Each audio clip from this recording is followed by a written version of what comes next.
Assalamualaikum warahmatullahi wabarakatuh. Halo semua, perkenalkan nama saya Wulandari, NIM 23026081, Prodi Informasi Perpustakaan dan Kearsipan. Tugas Dokumentasi Informasi Minangkabau, dosen pengampu Malta Nelisa S. Sos M. Hum. Baiklah, slide selanjutnya saya akan menjelaskan 7 unsur kebudayaan Minangkabau.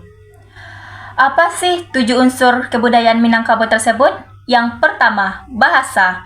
Yang kedua, sistem teknologi. Yang ketiga, sistem mata pencarian. Yang keempat, kesenian. Yang kelima, sistem religi. Yang keenam, sistem kekerabatan. Dan terakhir, sistem pengetahuan. Sebelum saya menjelaskan 7 unsur kebudayaan Minangkabau tersebut, apa sih Minangkabau itu? Minangkabau adalah suku asli yang ada di Provinsi Sumatera Barat. Minang artinya menang, sedangkan kabau artinya kerbau. Seperti yang kita ketahui, setiap daerah di Indonesia memiliki karakteristik kebudayaan masing-masing. Minangkabau adalah salah satu dari banyaknya budaya di Indonesia yang memiliki keunikan, dan Minangkabau adalah salah satu-satunya budaya yang menganut sistem matrilineal, yang mana harta yang akan diwariskan oleh ibu kepada anak perempuan, dan anak perempuan tersebut bertanggung jawab oleh laki-laki. Minangkabau ada pada perihal agama dan politik. Di bawah ini adalah tujuan unsur kebudayaan suku Minangkabau. Yang pertama, bahasa. Bahasa Minangkabau atau Bahasa Minang adalah suatu Austronesia yang digunakan oleh suku Minangkabau. Bahasa Minangkabau juga sering dianggap sebagai bahasa Melayu dengan dialek yang berbeda. Yang dialek maksudnya yaitu suatu variasi yang digunakan sekelompok penutur, yaitu contohnya bahasa Melayu. Bahasa Melayu Penat, kalau dialekkan A, pane, dialekkan O, pone. Yang selanjutnya, bahasa Melayu apa, dialek A, dialek O, apo. Bahasa Melayu mana, dialek A, mah, dialek O, mano. Bahasa Melayu lepas, dialek A, lapeh, dialek O, lape, lope.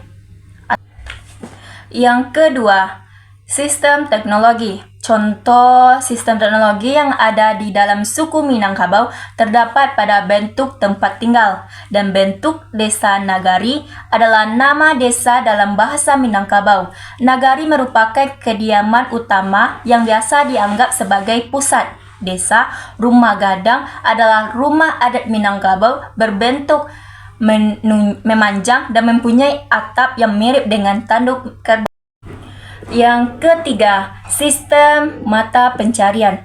Orang Minangkabau sangat menonjol di bidang peniagaan sebagai profesional dan intelektual. Mereka merupakan pewaris terhormat dari tradisi tua kerajaan Melayu dan Sriwijaya yang gemar berdagang dan dinamis. Hampir separuh jumlah keseluruhan anggota masyarakat ini berada dalam perantauan. Perantauan pada umumnya bermukim di kota-kota besar seperti Jakarta, Bandung, Pekanbaru, Medan, Batam, Palembang, dan Surabaya. Di luar wilayah Indonesia, etnis Minang banyak terdapat di Nagari Sembilan, yaitu Malaysia dan Singapura. Yang keempat, kesenian. Masyarakat Minangkabau memiliki berbagai macam atraksi dan kesenian seperti tari-tarian yang biasa ditampilkan dalam pesta adat maupun perkawinan. Di dalam tari-tarian tersebut, misalnya tari persembahan, merupakan tarian yang dimainkan bermaksud berbagai ucapan selamat datang ataupun ungkapan rasa hormat kepada tamu istimewa yang baru saja sampai. Selanjutnya, tari piring merupakan bentuk tarian dengan gerak cepat dari para penarinya sambil memegang pirik pada telapak tangan masing-masing yang diiringi dengan lagu yang dimainkan oleh talempong atau saluang. Selanjutnya yaitu silet atau silat. Minangkabau merupakan suatu seni bela diri tradisional khas suku ini yang sudah berkembang sejak lama. Selain itu, ada pula tarian yang bercampur dengan silet yang disebut dengan randai. Randai biasa diiringi dengan nyanyian atau disebut juga dengan si jobang. Dalam randai ini juga terdapat seni peran akting berdasarkan skenario. Kelima, sistem kekerabatan. Peruk, kampung, dan suku adalah kelompok kekerabatan masyarakat Minangkabau.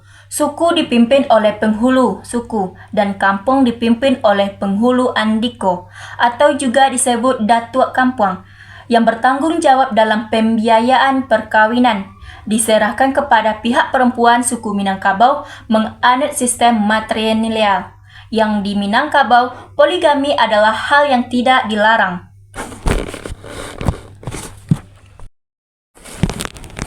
Yang keenam, sistem religi. Masyarakat yang tinggal di Minangkabau termasuk menganut agama Islam. Dengan taat, semua tatanan kehidupan masyarakat banyak dipengaruhi dan berdasarkan agama Islam. Dalam kegiatan keagamaan pembelajaran, agama dan kegiatan belajar mengajar dilakukan oleh seorang syekh atau kai. Yang terakhir yaitu sistem pengetahuan. Saat usia 7 tahun, anak laki-laki Minangkabau sudah ditinggalkan rumah mereka dan tinggal di dalam surau atau tempat mereka belajar mengenai adat Minangkabau dan juga ilmu agama Islam. Ketika itu, mereka sudah beranjak dewasa. Selanjutnya, mereka akan meninggalkan kampung serta menimba ilmu dan pengetahuan di luar kampung atau desa. Tujuannya dari perantauan tersebut supaya setelah menjadi dewasa dapat bertanggung jawab terhadap keluarga ketika pulang ke kampung nagari. Jadi kesimpulan dari presentasi saya tadi bahwa kebudayaan Minang memiliki ragam budaya yang memiliki potensi besar bagi kekayaan kebudayaan Indonesia. Orang Melayu umumnya diidentitaskan sebagai orang yang tinggal di tanah Melayu, beragam Islam dan melaksanakan adat istiadat Melayu, namun sebenarnya Melayu sendiri ibarat rumah yang diisi oleh berbagai macam penghuni dengan berbagai macam jenis pandangan hidup. Pula kita tidak harus orang yang mendiami dikarenakan dalam perkembangan zaman Melayu memiliki berbagai macam versi. Namun keanekaragaman yang ada dapat memberi warna baru bagi kekayaan kebudayaan Indonesia yang perlu kita lestarikan. Sedikit saran dari saya yaitu keragaman kebudayaan Indonesia terutama kebudayaan Melayu harus senantiasa kita jaga dan kita lestarikan, mulai dari perkenalan kebudayaan-kebudayaan kepada setiap generasi, diantaranya melalui pendidikan kebudayaan Indonesia. Perlu diadakan penelitian lanjut mengenai kebudayaan Indonesia, terutama kebudayaan Minang, untuk mengetahui seluk-beluk sejarah dan perkembangan budayanya. Baiklah, itulah presentasi dari saya. Semoga bermanfaat dalam kehidupan kita sehari-hari. Assalamualaikum warahmatullahi wabarakatuh.